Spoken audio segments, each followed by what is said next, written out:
just genuinely do not believe it's going to happen to you. You don't. You know, we've had our parents have both been ill with cancer, and you think, you know, that's us. We've had our quota, and you know, you never ever consider it's going to happen to a child. When it's a child, then you just think that's not right. You know, we all think, you know, children should be happy, safe, protected, and when it does hit a child, it's just absolutely devastating. It's Michelle and I have just cried tears, just really just hit rock bottom, and now trying to come back. We've got to stay strong, and that's what any parent would do.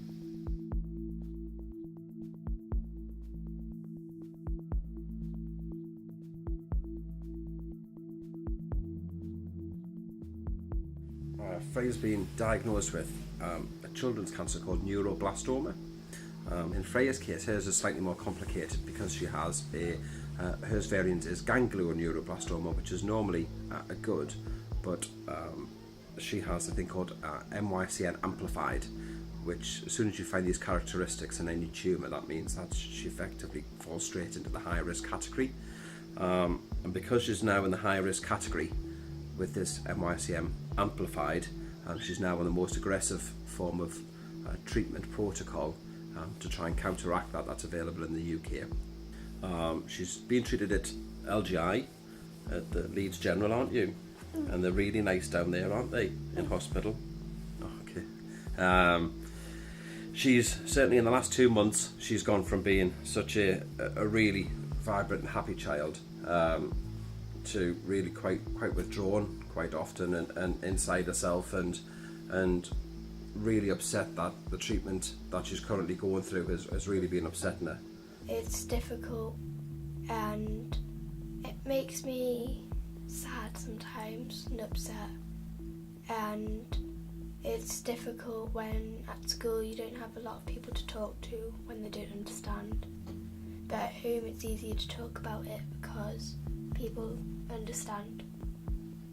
Freya, yeah, she's been very brave because like when she has to have a medicine, she still lets have it, even though it sometimes hurts. She still has it because she knows it's like routine now. So yeah, she's been very brave. Within Freya's diagnosis, she's now, let's say, on the most intensive therapy that's available in the UK currently. Freya's treatment is based initially around an 8-set chemotherapy, followed by surgery. This will then be followed by a high-dose chemotherapy, which involves being in hospital for about 6 to 8 weeks, stem cell extraction, then stem cell recovery to be able to try and build her immune system back up. This will then be followed by 15 sessions of radiotherapy, and then we start a differentiation therapy, and then we start immune therapy, and this whole program will take at least about 12 months, and the majority of that time is spent in hospital. Through that time as well, she's exceptionally vulnerable to illnesses and to viruses, which really can make her extremely ill. So that's one of the things that we really have to be very careful of. So our whole life has effectively had to change to compensate around that. We've really had to change everything. So from her personality, she's wanted to go to school. She loves going to school. She even cried at Christmas that she had to have 2 weeks off, even with Christmas. And herself, she loves drawing. She's always got a pen in her hand. She's colouring in something. She loves reading. She's really ahead on her reading and picking up books all the time. She enjoys it completely. And you can even see that started to take slightly a backwards step. She's losing her confidence really in herself to go and try these new things. She's not as mischievous as her face. So she's got a really good smile and a really cheeky smile, and she always looks like she's up to something, but she's actually usually pretty good. She is. Her chances, we were told by the specialist, are about 50-50. This is before we even start the treatment. So even if we're completely successful all the way through, Freya's got a 50% chance of the cancer returning very aggressively. Should this happen, unfortunately, there's not a lot of options that we have available in the UK at this moment in time. There is no standard protocol in the UK, and the only options would be to seek treatment overseas. There are a couple of options potentially before that would help. Before that, there's one in America, which is an immune therapy, which would potentially help with Freya's chances of it not re-recurring. And if that was available to us, that would be in about September time this year. But before we can get to that point, we've got to make sure that the chemotherapy, both sessions, this initial one, plus the surgery, plus the high dose chemotherapy, are successful to be able to qualify for this additional treatment in America. And again, that would not be available on the NHS. It's something that we'd have to fund ourselves.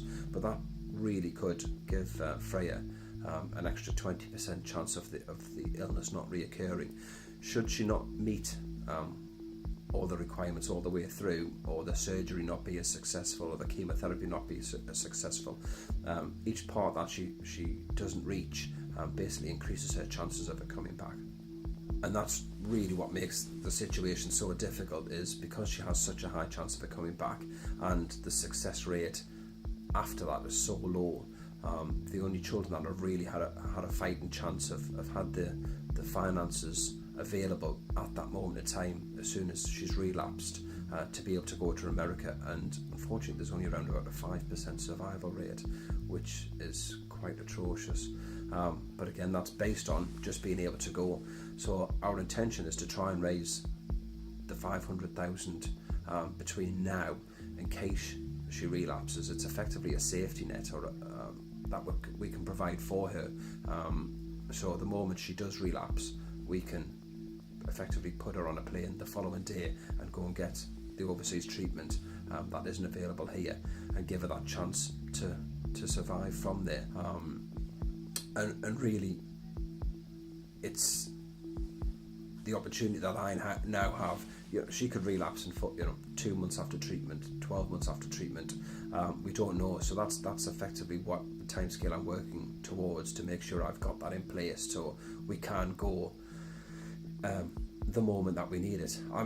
Do not get me wrong, I really, really hope that Freya doesn't need this treatment. I really genuinely hope that she doesn't. And in that case, though, some of the child will, and we'll be able to help another family, will be in our position and won't have that option, and won't be hopefully as lucky as what we are, and therefore then we can benefit somebody else that was in the same situation as us.